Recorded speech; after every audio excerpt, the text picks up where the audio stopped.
Hello dear viewers, welcome to our channel. I'm here with a new educational video. In this video, I'll explain what the protection elements on electronic boards are and how they work. Don't forget to subscribe to our channel to stay updated on new content. I see that most of those watching are not subscribed. We are here. I'm trying to produce videos both for those dealing with electronics repair and for those trying to fix their own problems at home. So this channel is a channel that appeals to everyone. I'm trying to produce useful content for everyone. And in this video, I want to talk about an event that could happen to anyone, and it actually happened to me. The years before I started electronics, before I started board repair, like 5 or 6 years ago or so, my boiler broke down due to a high voltage fluctuation. This is the fault of the electricity distribution company. Because of the high voltage, most of the building, everyone's appliances broke down. For me, only my boiler broke down.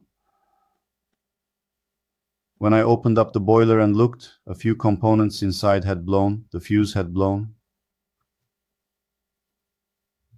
We called the service and all. They repaired the board, brought it back and installed it. Since I thought such an event would happen to me again, I bought a device like this. It plugs into the outlet. This video is definitely not an ad, guys. I'm making this video to raise awareness.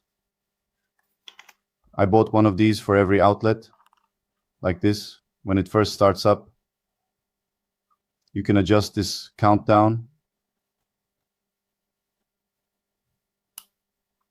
It shows the current voltage coming from the grid, 236 volts, 236 volts. From here, you can adjust the high and low voltage and the delay time. After buying these for all the outlets, one day I was going to use hot water. I checked again and the boiler wasn't working. I said, oh my God, why? Anyway, I got the multimeter. I measured the outlet. While there should have been 220 volts, 230 volts in the outlet, there was 385 volts in my outlet. On this device, it showed 280 volts because above 280, the screen doesn't show. Then I immediately warned everyone in the building. And some people's appliances had already burned out. Thank God, because I bought these for all the outlets. Nothing in the house was damaged. This happened almost 3 or 4 weeks after that incident. So not just those in my building, this time completely. At least 20 buildings, elevators and all, most of them had their boards damaged. So without needing this, the protection elements on the board, why did I tell you this? Without needing the protection elements on this board, by using this in your outlet with a simple method, you can protect your electronic devices. Now, let's get to the core of our video. What are the protection elements on electronic boards? This one in front of me is a dishwasher motherboard. This board, just like the incident I described, like what happened to me, happened to someone else. The Varistor sacrificed itself, but the traces here are shattered, ruined. The one used here, let me show you, 14K300. The one used here, the Varistor, is resistant up to 300 volts. So this also has a 10% tolerance or so.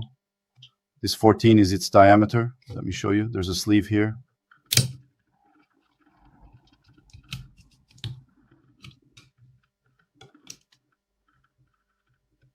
Anyway, this will be a hassle. Let me show you on another here.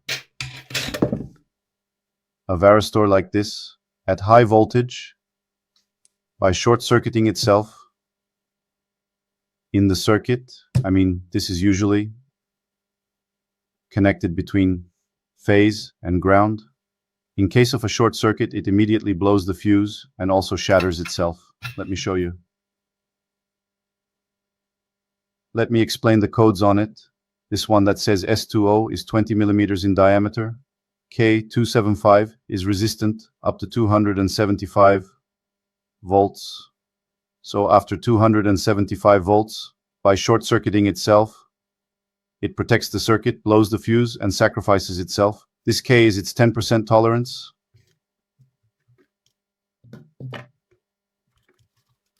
Usually, they can install a higher value for these protection elements.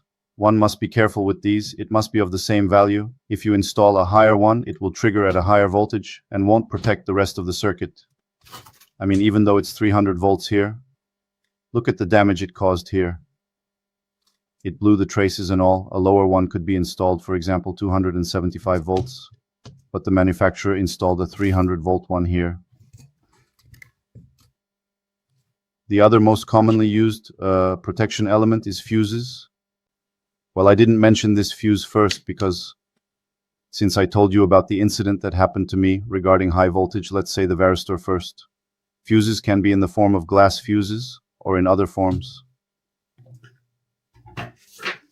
Also, let me show you. We also have protection fuses like this. There are protection fuses too. For example, T5. It says T5A, a 5 amp fuse. In case of a direct short circuit, it blows these fuses. The Varistor, on the other hand, protects against high voltage. Fuses protect against short circuits.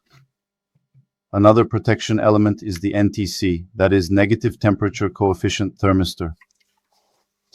These NTCs are used in electronic boards, both to measure temperature and to protect the circuit against overcurrent. Let's give an example on a circuit right away. Here we have an SMPS circuit. The NTC you see here, it says 5D11 on it. The function of the NTC here is that when I first start the circuit, while the capacitor is charging, it will draw high current. To limit this current and protect the bridge diode, an NTC is used here. Let me explain the codes on this NTC. This one that says 5D shows 5 ohms, meaning its resistance at 25 degrees room temperature. 11, on the other hand, means it is resistant up to 11 amps. If it goes above 11 amps, this NTC sacrifices itself and protects the circuit. For example, there are small and large sizes like this. In this one too, 10 ohms, meaning at 25 degrees room temperature, it will show 10 ohms if we measure it, and it is resistant to 15 amps. NTCs are connected in series. Varistors, on the other hand, are connected in parallel. I wanted to make such a reminder. Yes, friends, in my video, I explained the protection elements on electronic boards and how they work. And more importantly, your electronic device at home, you can protect it with a device like this, and you will save both money and time. I hope it has been a useful video for you. Let's not forget to like the video and subscribe to the channel. Thank you for watching. See you in the next video. Goodbye.